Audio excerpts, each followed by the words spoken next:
L'once d'or, c'était vraiment la performance à ne pas louper cette année, avec une once qui a gagné en dollars, bien sûr, plus de 50% depuis le 1er janvier. Alors ça s'est vu dans les flux, on en a parlé très régulièrement sur ce plateau.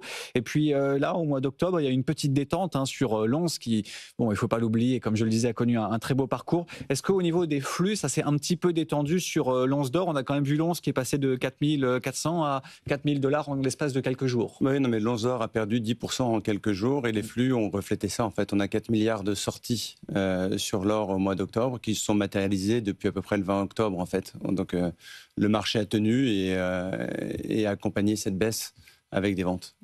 Et ça se voit d'une façon généralisée du côté du retail, des institutionnels, ou c'est quoi les grands enseignements sur l'or cette année? Alors, notre façon pour identifier ça, c'est plus la taille des flux. Donc, on a eu des flux en centaines de millions qui sont mécaniquement plus institutionnels, qui sont sortis, et des flux plus au jour le jour, réguliers, qui sont sortis aussi. Donc, c'est une vision assez générale, en fait, du marché.